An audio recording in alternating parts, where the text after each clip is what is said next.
Liebe Gäste, willkommen. Dear guests, welcome back in the room and in front of your screens. I hope you had a very interesting talks at our market stalls. Maybe you discovered new products and new ideas for the kitchen. We now will talk about another very interesting topic, and this topic brings us back to Switzerland. We'll talk about something that most of all of us have asked themselves. And mostly when I am in the shop and I look at about 80 different yogurts, I wonder, which yogurt should I choose? We have such a big choice. And this brings us to the question, how do we choose? How do we decide? Why do we buy one thing and not the other? If I look at these button mushrooms, for example, it's autumn, mushroom season. These are organic mushrooms from Switzerland. They're basically regional and seasonal. And organic is a good thing anyway. But are these really the criteria that are decisive when we want to shop sustainably, consume sustainably? In order to answer these questions, I want to present an expert on sustainable consumption. Laura Schmid works with Biovision Switzerland and is our expert for sustainable consumption. Laura, please come to the stage.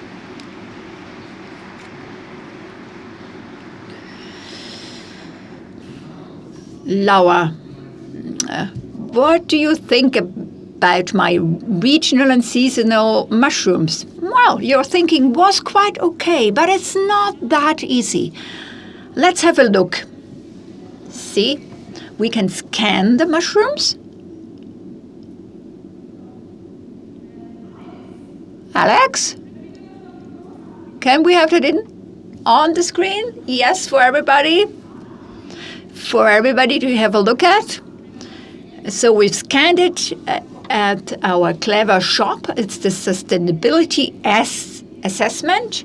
And the bigger the area, the better or the more sustainable the product. Well, Danny, some areas are quite sustainable, others less so. You're right, it's the mushroom season. Mushrooms are a good choice, but button mushrooms are cultivated and they are available all year round. The reason for the not so good assessment is the substrate. Button mushrooms grow on a substrate based on horse and chicken manure and a bit of peat, and that's the problem. Peat mustn't be mined in Switzerland. It's banned, so we import peat, and this means that wetlands are drained in other countries and CO2 is released in other countries because of our button mushrooms. But that's not really a problem. We've got other kinds of mushrooms that are more sustainable. I've got another product here. See? That's a pleurotus mushroom, and you can also buy them in supermarkets in Switzerland, and you can see that the substrate, basically the soil they grow on, is different and makes the difference. So if you buy mushrooms the next time, try to choose this kind of mushroom. Well, okay, regional, seasonal, and organic is not enough. There are many other criteria that I have to look at, which is why I'm so much looking forward to your contribution. You've got two guests. As far as I know, yes, indeed. We've started a new collaboration. We've found new partners. I have two guests, Franziska Stöckli and Christine Brombach, two speakers for later on. Well, I better go back to the audience so that I can really listen to what you say. Laura, you have the floor.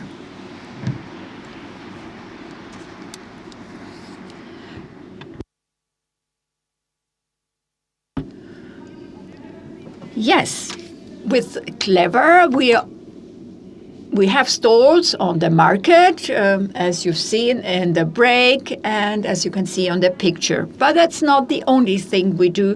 We work on consumption patterns in Switzerland, and we particularly want to raise awareness of young people. And we thought that a direct example is the best way to do so, which is why we not only have stalls, but also a fictitious pop-up supermarket, which I would have loved to show to you, but I can't. I can only show you pictures because it's in Zurich Glatttal at the moment, 5 kilometers from here. The Clever project has been around since 2011 in German-speaking Switzerland. Yes, it's also been available in Western Switzerland. More than 50 cities have been visited by Clever. We are constantly on tour. We have been developing our project over time. In the beginning, we had to explain what sustainability is. Today, it's basically overused as a term, and we have to explain what is really sustainable. How does it work? Well, basically like a regular supermarket. You take a basket, put your products into the shopping basket, food, and then you scan them. You can't buy anything, but once you've scanned the products, you get information about the individual products and about your overall shopping. As you've seen before, it's not only about climate, it's about biodiversity, it's about use of resources, about working conditions, and animal welfare. Our assessment was developed in collaboration with external partners. Our goal is to make young people and teachers and other adults aware of sustainable consumption, and we want to make them reinforce the awareness of the impact on humans, animals, and plants. Well, how does this work? School classes, as of the 4th grade, vocational schools, secondary schools, upper secondary schools, visit a workshop. They do their own sustainability assessments, and they look in depth at different issues such as ingredients, use of resources. In these Clever supermarkets, they have a challenge in their shopping. This is a playful, practical activity which makes pupils think about their own behavior, and it makes them aware of the leverage they have when they want to shop sustainably. Education 21 is a center of excellence in Switzerland for sustainable education, has chosen our offer to be part of their list of offers that they recommend to schools. Well, that's quite okay, but is it really having an impact? That's what we wanted to know and looked at last year. The Zurich University of Applied Sciences did an external assessment for us. And they found that the participants of the workshop have an increased knowledge, not only directly after the workshop, where they want to say that they want to consume more sustainably. 3 months after the workshop, the pupils could still give practical tips. They said that you have to shop regionally and seasonably. And they also want to consume less animal products or fewer animal products. So it's worth it. It's worth making the effort both in German-speaking and Western Switzerland. We've also seen that young people are particularly interested in impacts of food on their own health. So it's the impact on both yourself and the environment. We currently have an exhibition in Zurich, Glatttal. The exhibition is in Oerlikon, which is part of the Glatttal region or area. It's the biggest school district in the city of Zurich. In the Glatttal district, we want to grow something really big. It's already growing right now. We have a pilot project called BNE. It's Education for Sustainable Development.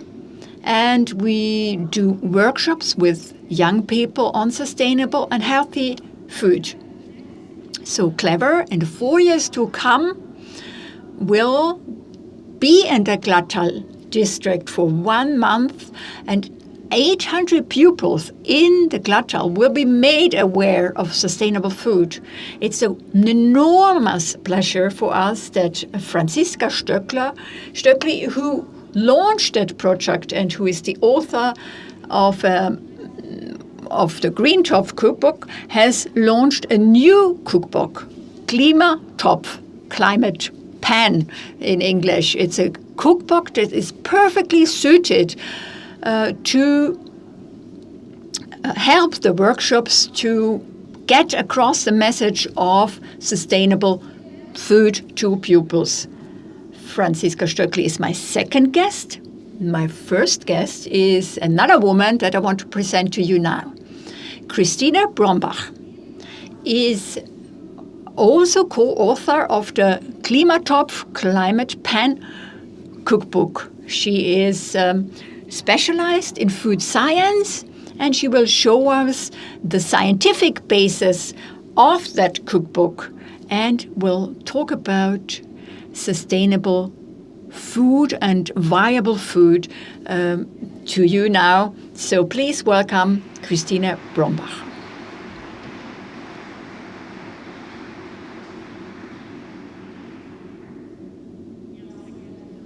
Ladies and gentlemen, it's an enormous pleasure to be here today.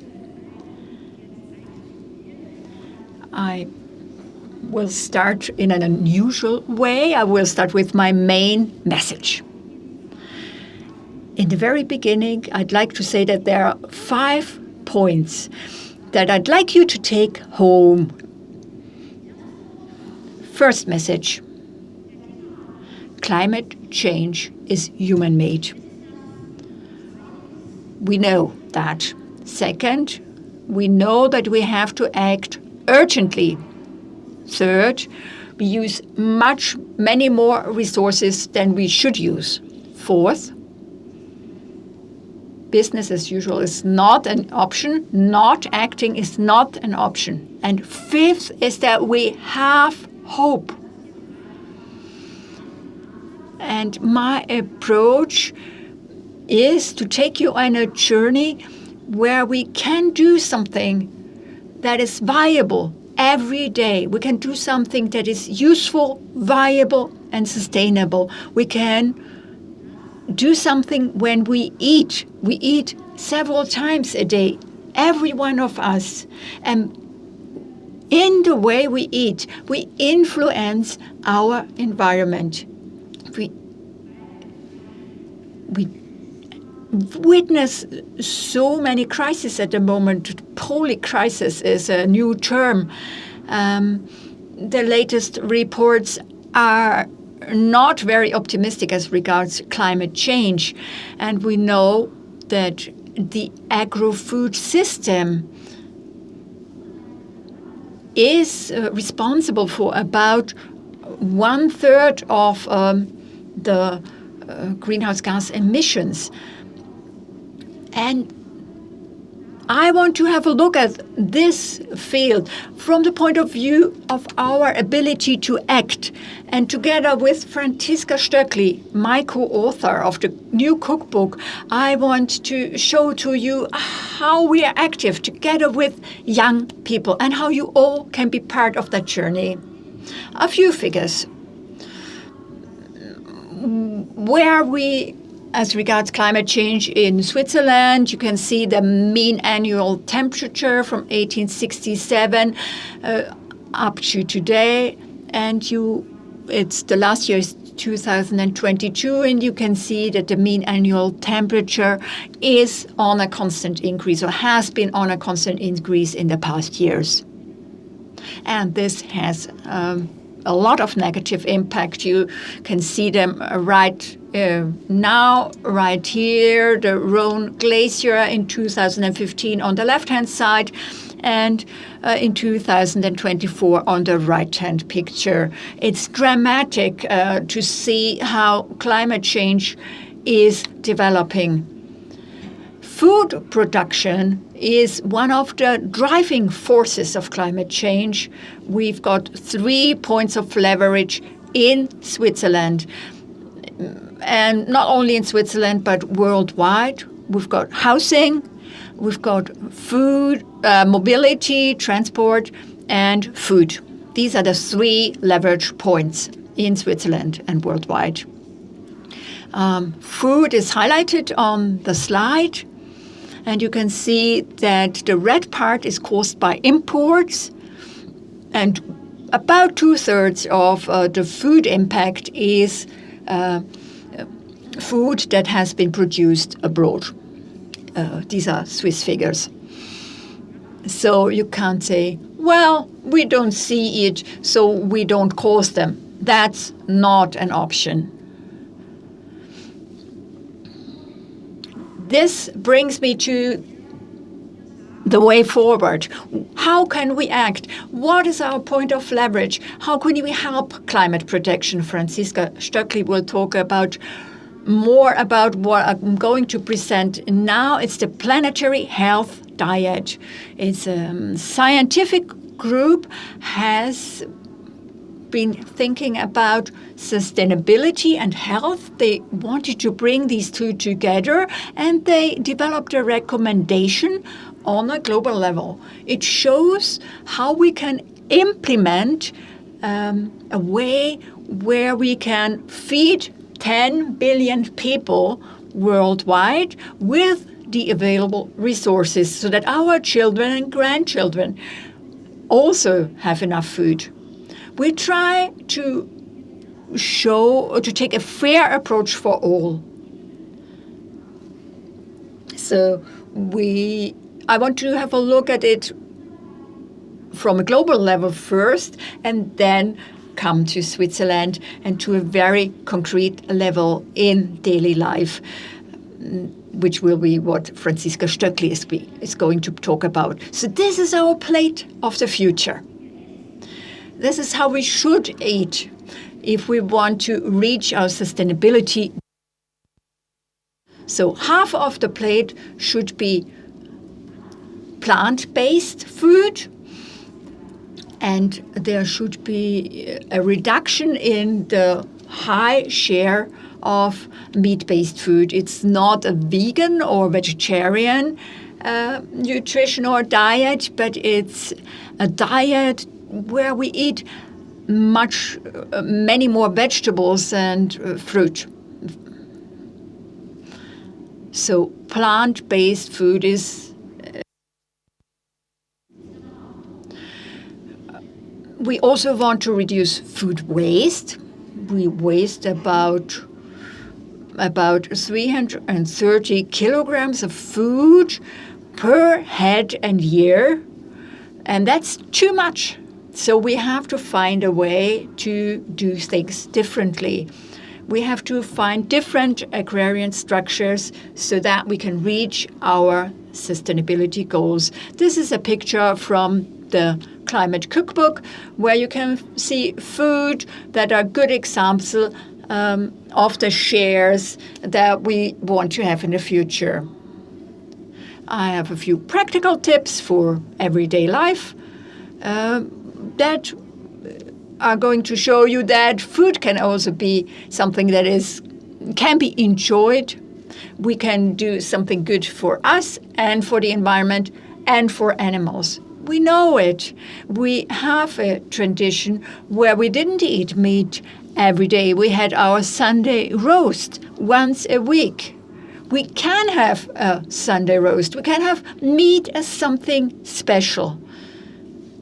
If we eat something, if you eat your favorite food every day, it won't stay your favorite food for long. So we also have peas, lentils, beans that are important suppliers of proteins and that have been grown traditionally in Switzerland. And if you want to change something, I do a lot of research on food patterns. I know that this is something that's difficult to change, so you have to take small steps. It's not the 1st of January resolution that's going to change things. You forget it after 2 days, and then you have a bad conscience. So rather opt for a change in small steps. You could, for example, first put the vegetables on the plate and then the other components. If you have meat dishes with minced or chopped meat, you can use meat substitutes. Try to cook with them. We've got fabulous products on the market that you can test, and you can slowly try to replace the one or the other dish with a meat substitute component. So less is more is our main message. Plan your shopping. Don't go shopping when you're hungry, and have a look at your fridge before you go shopping. Planning in daily life not only helps you to reduce stress, it also helps you to reduce expenses and to reduce food waste. And one main message is enjoy your food. Franziska is going to go in depth into that topic later. Food is something that we should be thankful for. So this brings me to the cookbook, Klimatopf. Franziska Stockli is going to present this. She's the next speaker. It's a great pleasure that she's going to talk about the history of this cookbook, which is going to help us to eat in a practical and sustainable and implementable way. Franziska, I'm looking forward to your speech.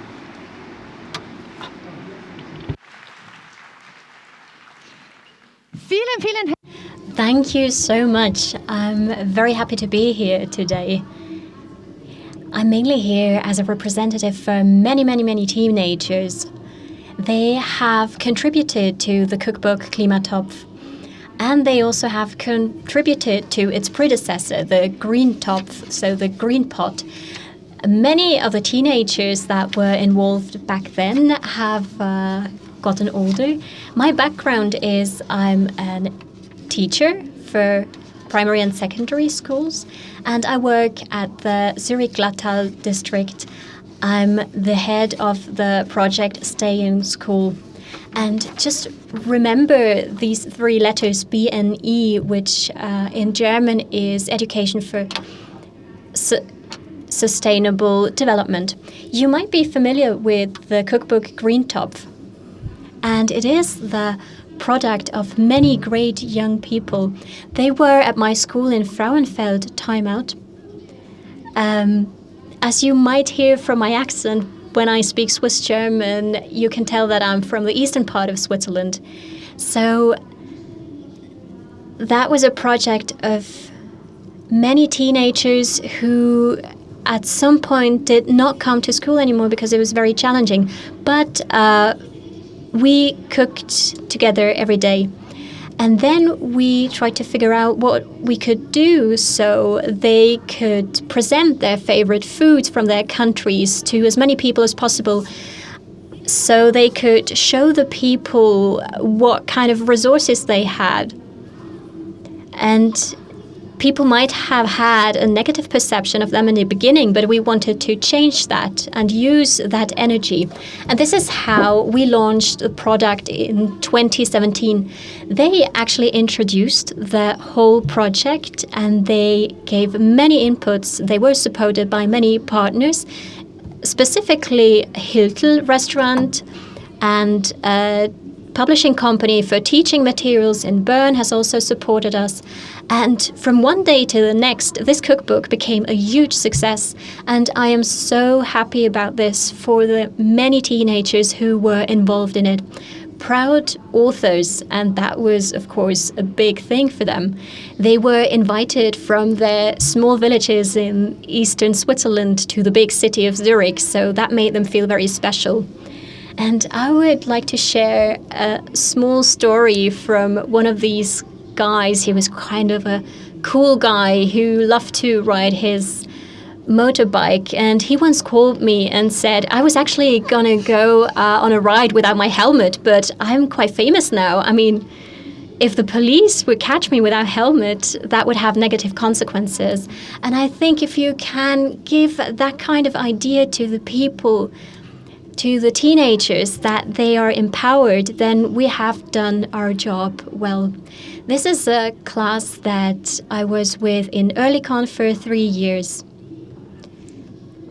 They were already familiar with the Klimatopf and they asked themselves, how could we share that knowledge with the adults, our parents who do not have that kind of information because they have a different background? How can we share this knowledge with them? And this is how we came up with the new book. So that way, the information could be brought directly to the kitchens at home. And they could then use these recipes at home, because that was one of the main points for the teenagers. They knew that it was important to cook themselves at home. And again, this project was organized by themselves. Here we can see Franjel and Rolf Hiltel. Some of you might know him. He was a big supporter with this project too. And we can see the young people who organized this launching evening, who wanted to transmit the message for a sustainable future from the schools to their homes. That was what they wanted to do, and they met up with many different people. And what I would like to mention, we had partners. They really supported us, and I would like to thank them for that. And we have one special partner in realizing, and Grit and Cyril, they're sitting over there. They're with Eternity. And I give them a special mention because they actually created the foundation for each recipe, and that ensures them that makes sure that people recognize at first glance whether the recipe is good for the climate or not. So I would like to thank all the partners who have been with us during the whole project. Of course, also together with Christine Brombach and her team at the Zurich University of Applied Sciences in Wädenswil. And the city of Zurich that also supported us with the environmental and health department, and then my school district, Glatttal, and then the publishing company, so we could reach the households, which was very important to us. And then, again, from the scientific corner, Eternity, because they focused on how to represent the footprint of each recipe in the cookbook. So the book was launched, we have worked on it, and the students that you just saw were by then proud trainees. But on the 4th May this year, they came to the book launch. And it was headed by the current ambassadors, because the previous class knew that it would be important for them to have people who would continue to carry the message. This is a class from Seebach, close to the TV station of Switzerland. They are the current ambassadors, and I am talking on their behalf today. On the 4th of May, which I have already mentioned, they organized the book launch, and as you can see, they were really happy all night. And it's not just a great project for the students, it's also helping with their presentation skills. I mean, standing there in front of 150 people, introducing a project, introducing the partners, talk about the structure of the evening, present the book. I can assure you, they made so many presentations they could get anywhere. They would love to stand here on stage, and they would have a lot to say about the project. I said, I think I'm the one who can talk the fastest, so I get as much information in 10 minutes as possible, but they would happily do it. We can see Urs Hoffmann from the publishing company AT Verlag, and then behind him, Professor Dr. Hilber from Zurich University of Applied Sciences, and then here you can see Laura Schmid. We invited many people who wished as well. And you can see that the students were proudly signing books all night because they're authors and they really went out into the world with their message. There are wonderful recipes. They were calculated by Grit and Cyril from Eternity, and they were also calculated by the Zurich University in regards of the nutritional values. So you can see with each recipe whether it's good for the climate or not. No matter whether a father or a mother has ever heard anything about sustainability, they can use the recipes and they get great food and they do something good for the environment. That's the message behind this cookbook. So you have these wonderful recipes, and in addition to that, you also have a lot of background information regarding the link between food and the climate. There's also information on the SDGs, but also about culinary skills. We really have to enable children to cook for themselves. We have to inspire them so they love to prepare food. I always said to my students, you have to know 10 recipes, and if you know the basics for risotto, you can adapt that and you can vary it and make different recipes. And you have to be able to bake bread. And I think if we can inspire the children to do that, it's actually going to be these people who will further develop that project and carry it to their homes. We have different reports in the cookbook, for example, by Christine Brombach, who you already got to know today. And then there's one by Patrick Marxer. He talks about fermentation, about making preserves. And then Sarah Salvisberg, who's a teacher for home economics and a housewife and mother. And then there's Matthias from Slow Grow. And it's really important to me to mention all of these people. And I can see that someone is kind of making me a sign that I should move on. But I would like to move on by showing some pictures, because the students told me that that was important, because that would actually people motivate to buy that cookbook. The students also told me it would make for a great Christmas gift. And I mean, Christmas is around the corner. The big goal, that is the goal. If you make the climate pot a Christmas gift, you can change the world together with the students. You can also find postcards. Please help yourself to them. If you would like to send us a picture of your climate pot or recipe, the students would be very happy about getting pictures. And I think I didn't really take much more time than 10 minutes. But please, back to you. Ich mach's noch. Wir übernehmen das Wort noch ein bisschen.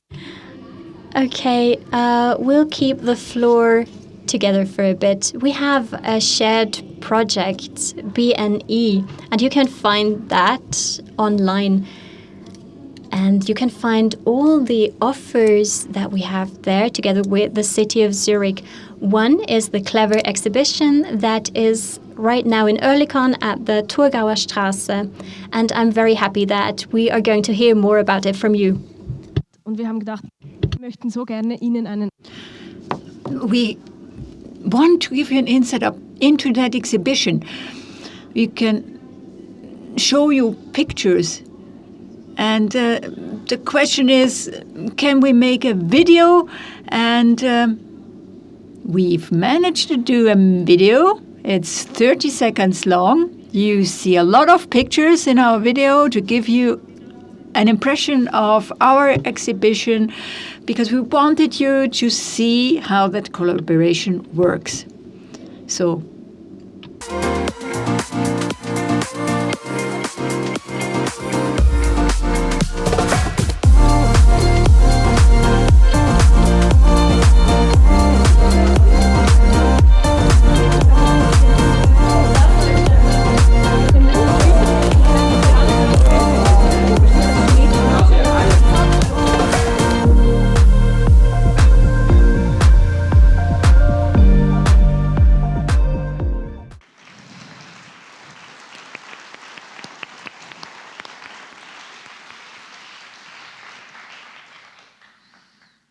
Ja, was geht euch...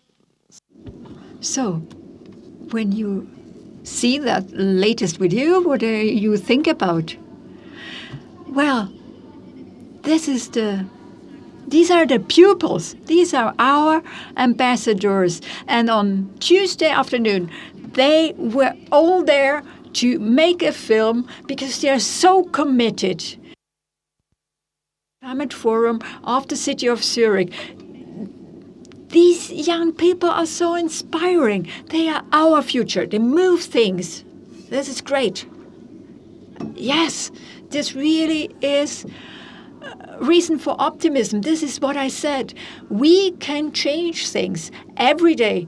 We co-decide what our future is going to look like by the way we eat, by the way we fill our plate. It's not only about us. It's about our children and grandchildren. It's so great to see the commitment of these young people, how they mature, being committed, how they make good decisions, how they learn to make good decisions for themselves, for the environment, for tomorrow. A great thank you to you, Christina and Franziska.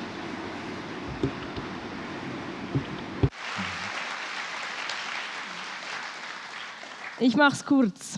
Okay, in a nutshell. We've got another 2 minutes, so don't stress. What I want to tell you is that this kind of collaboration really shows that we can grow things together. We can have an impact that lasts together with young people who are future consumers. We can make a change. Christina already said it. We all are part of the food system. Our decisions make the difference of what the future looks like. We've seen that it's important what choices we make. You've heard a lot. And I'm sure you've got your own recipes. Share them and be open for new approaches. Maybe you want to recommend our offer to teachers, if you know teachers.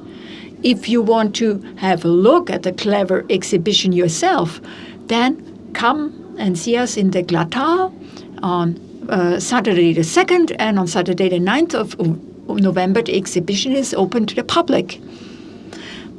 And maybe next time you buy mushrooms, you buy the right kind, the pleurotus kind of mushroom, an oyster mushroom, for example. With Biovision, we also have another little aid that we developed, a seasonal calendar. You can see it, I hold it. And it not only contains fruit, vegetables, and berries, but also pulses and nuts. And that's what Christina said before. We need proteins that are plant-based and that we have to integrate into our plate, into our daily diet. So don't hesitate to take one of our seasonal calendars when you leave today's symposium. This brings me to the end of my part, and thanks a lot for your attention.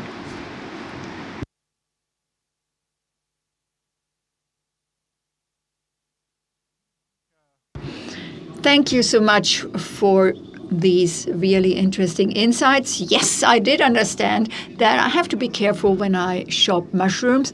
I could have listened to you for much longer. It was so riveting to listen to you. And a big thank you to all three of you.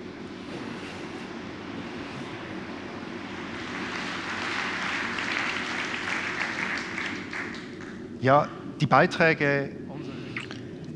The contributions of our speakers, that we have to have a close look at food systems. Only if we look at food in a more global way can we ensure that healthy food is available for all people. It sounds simple, but it is quite a challenge. Think about the example from Tanzania, how difficult it is for consumers there to find the right producers and to trust the quality of the products. Think about Uganda or Kenya, how difficult it is there to find the necessary capital for a sustainable business idea. Or think about the 80 yogurts, how difficult it is to make the right choice in order to eat healthy and sustainable food. One thing always is clear. One group is in the center, the farmers. And to conclude our symposium, I'd like to talk to somebody who knows how farmers think and work, because he himself helps his daughter on her farm. He also repairs tractors, I've heard. And the person I talk about is our co-founder and president of the foundation, Council Hans Rudolf Herren. Please come to the stage.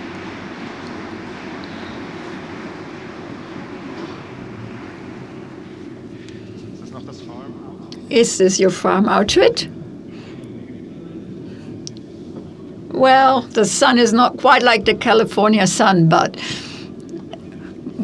I would like to welcome you all, the friends of Biovision.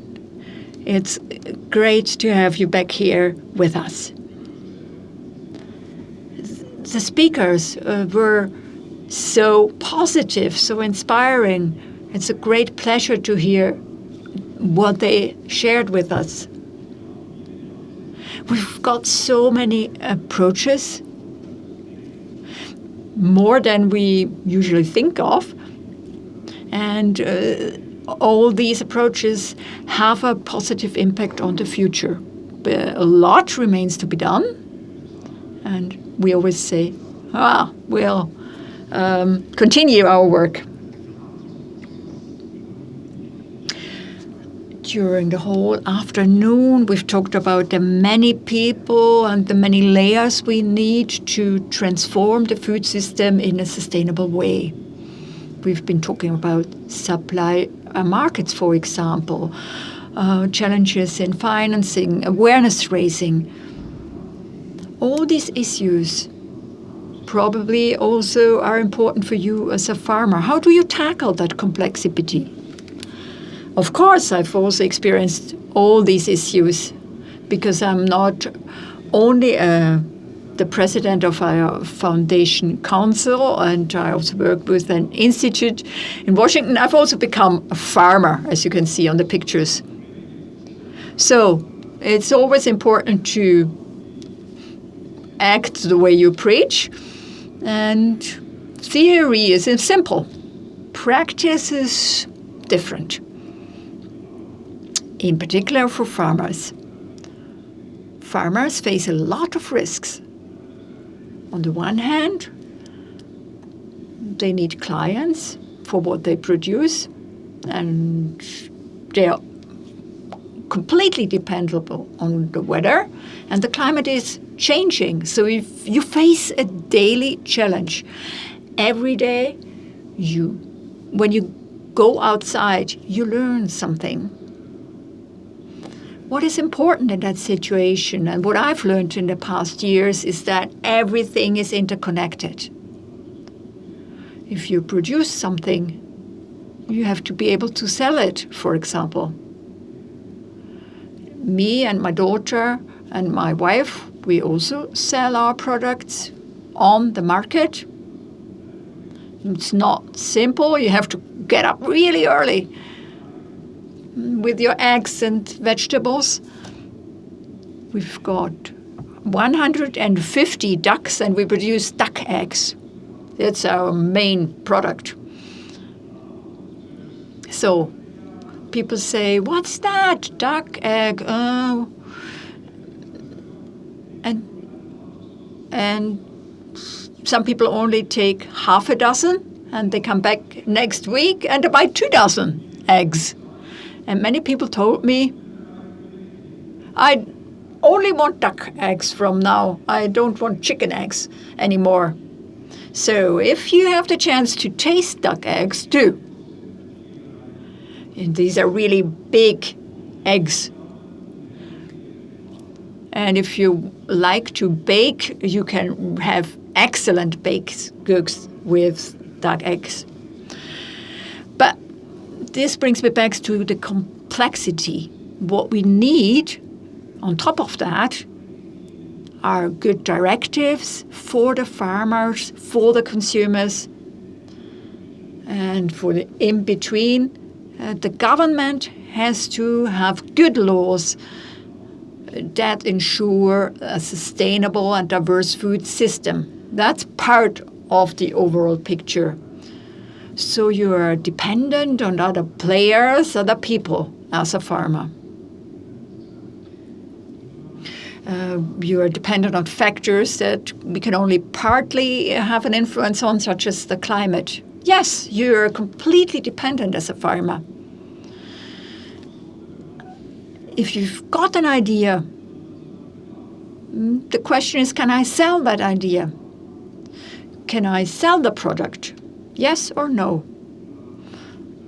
And looking at my farm, my 5-hectare farm, it's a family farm.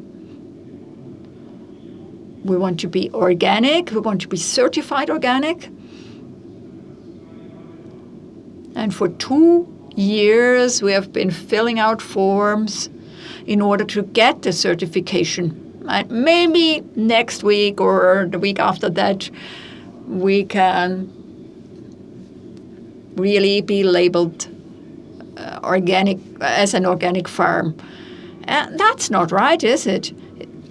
We are an environmentally friendly, healthy farm, and it's so much work to have that certificate, whereas other farms just pollute and they don't have to do anything. So when you go to the market and there's no organic sign, or if you go to a restaurant, there's no organic sign, you just assume that the state will have had a look and ensure that the products are healthy. But that assumption is just that, an assumption.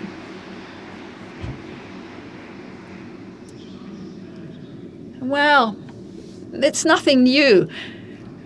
We've also heard about these problems from the previous speakers, it seems to be a global problem. You're not only a farmer, you're also a consumer. You also buy inputs. Do these challenges change when you are in a different role? Of course they do. Problems are different for different groups of people. If I weren't a producer but only a seller, I have different challenges to meet. I don't have the risk that the farmer has. I just buy 500 kilograms of organic potatoes or 500 dozen eggs, and I tell him to bring these products with a certificate, an organic certificate. I don't have a risk linked to the weather where I maybe couldn't produce the potatoes. And this is why many farmers, small-scale farmers, produce as much as they can themselves, because then they have the most control possible,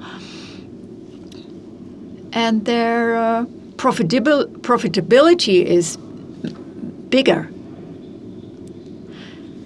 Because if you have a very small margin and the profitability is really small, then you have to try to make it bigger. Conventional farmers can't survive without subsidies, but we, the organic vegetable farmers, most of us don't get any subsidies. So for us, it's really important to really have a good grip on the whole value chain. We are collaborating very closely with farmers. So a question to you as a researcher and president of the Foundation Council. What is particularly important when we work with small-scale farmers in order to ensure that we really have an impact that is significant, that really drives the change? Well, farming is a complex business. Many factors are at play and interact.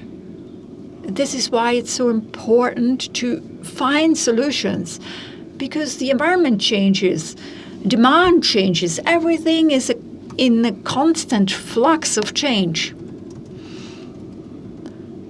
So we promote research about the co-evolution of the different factors. Researchers work closely with farmers. And if you work that way, then you are already implementing the solutions. What we do need in agroecology is an approach where we do much more research, but not only laboratory research, but research on the field and in different areas. This is why we, as Biovision, we support research in Africa that is done together with the farmers. And we profit or benefit from their knowledge. And this enables us to really make progress, because the problems never end. Every year we've got a new, different problem, a new disease, new varieties that are susceptible to a new kind of disease. So we always need new solutions.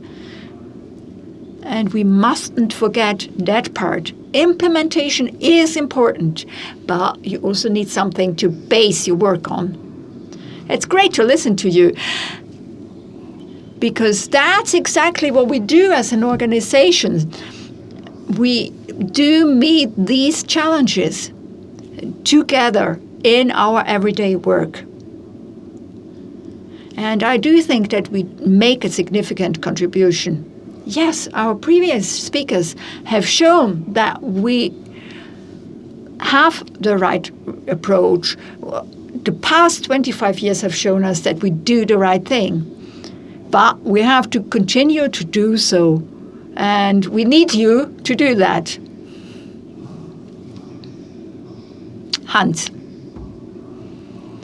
you have been talking about 26 years of experience with Biovision, and you've had very faithful companions on your side, and I'd like to honor one of these companions, Barbara Frei Haller. Please come to the stage.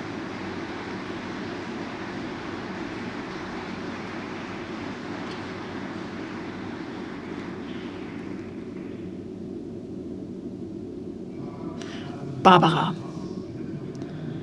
Hans would like to talk to you, just a few sentences. Dear Barbara, it's great to have you here. Barbara has been with us in the Foundation Council for more than 20 years. It's a long time, and I'm very grateful that you have been with us for such a long time. Barbara is a pharmacist, and she has been working closely with our programs in the organization. And she was responsible for research on our projects, for approving projects and programs. So it's really thanks to her that with her sharp eye, she pushed our projects and programs forward. And she was a very active member of the Foundation Council. She really did make the decision about which projects were going to be pushed, which still need more work. That was her who made that choice. So I think it was even more than 20 years that you were with us. A big thank you to you, Barbara, for your huge commitment. And I'd like to thank you with these flowers.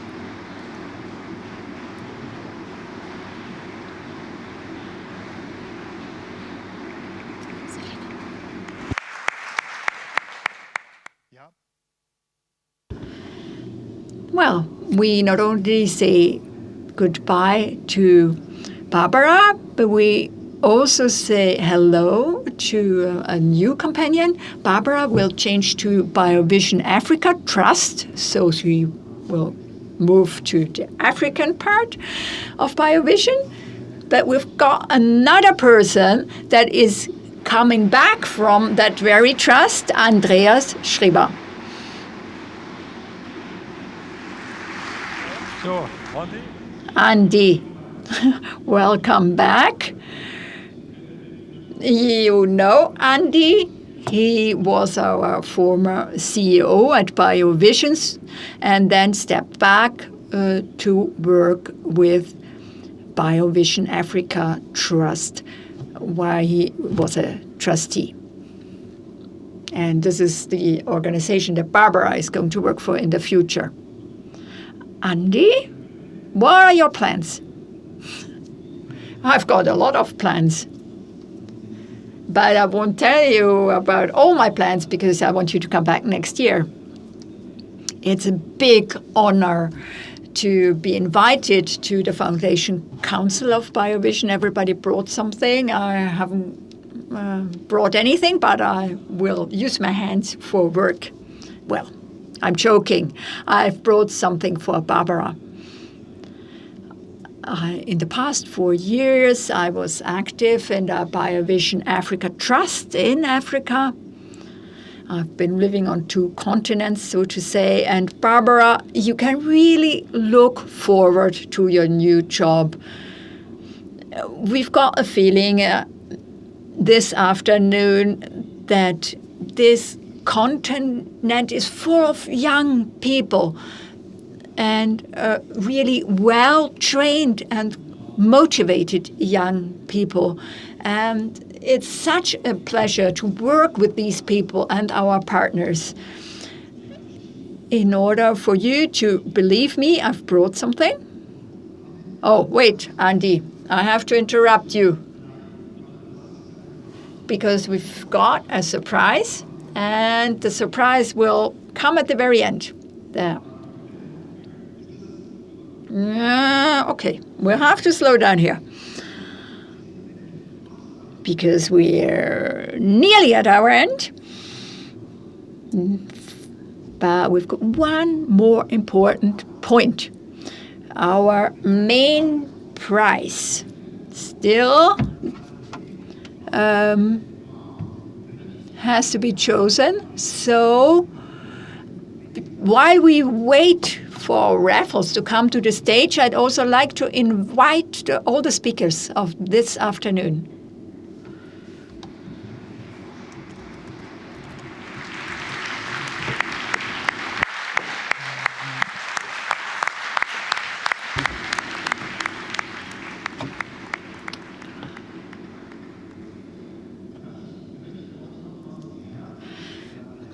A big thank you to all the speakers for not only the products, but also for the great stories that you shared. It was really interesting for us all to listen to you. In the meantime, the raffle basket has arrived. Barbara, as basically the last act that you fulfill as a member of the Foundation Council, I'd like you to draw our main prize. So, in the milk can, it's not a basket, it's a can with all the raffles.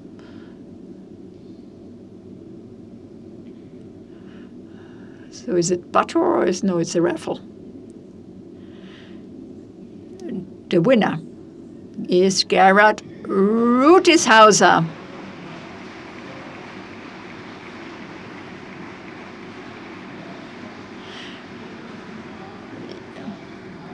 Okay, you can remain at the seat for the moment. You can come in a moment. So we've got one small message that I want to share. We have one more person that we want to say goodbye to. The person that has organized the whole event is another Barbara. I'd like you to come to the stage.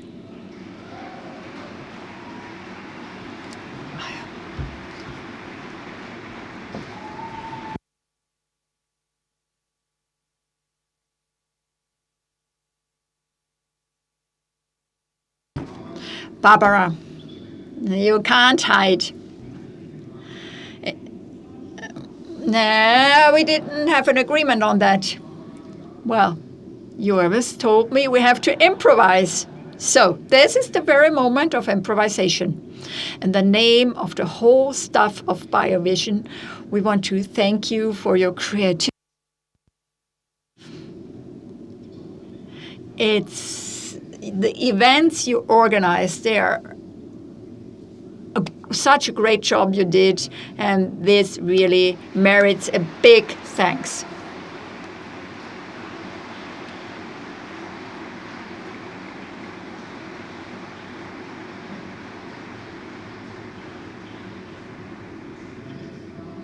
And the last thank you goes to you. And in the name of the whole team of Biovision, I'd like to thank you for coming here, for listening to us, and for your fabulous support. Without you, none of the things we've told you about today would have seen the light of day. Thank you.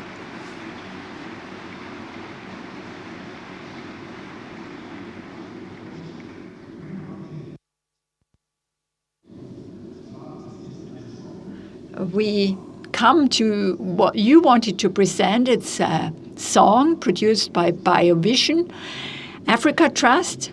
Mustafa Allah and Tibet produced the song. Great rhythm. That will accompany you home. I want to add, these are people of the Farmer Communication Program. We've also have a radio studio where we produce a program for farmers, and without asking us, they decided to do something different for the World Food Day. They decided to do a song. Mustafa wrote it.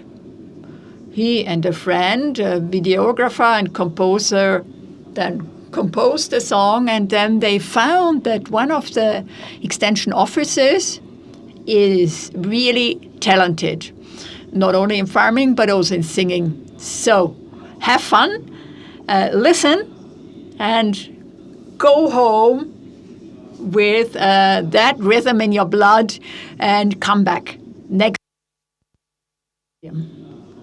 So here's the song from Africa. Come home safely.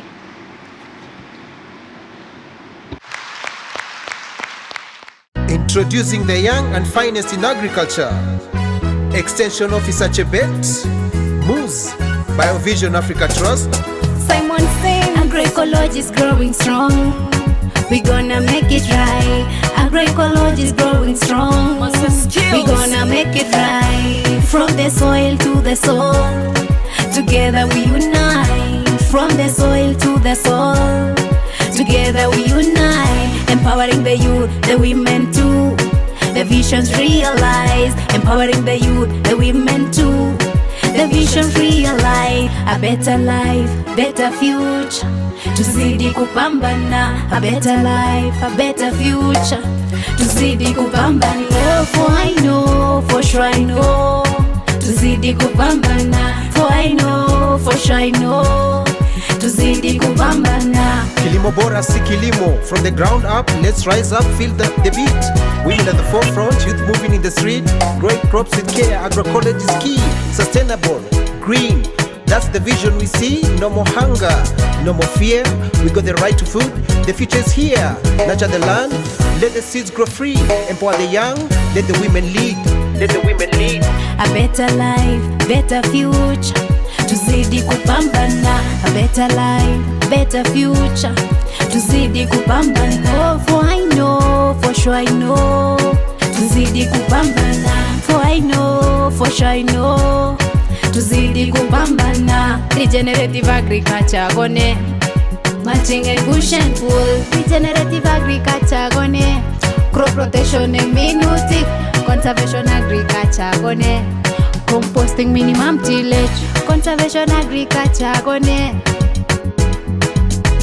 A better life, better future. Tuzidi kupambana. A better life, better future. Tuzidi kupambana. Oh, for I know, for sure I know. Tuzidi kupambana. For I know, for sure I know. Tuzidi kupambana. Wakulima twende. Wakulima twende. Wakulima twende. Wakulima twende.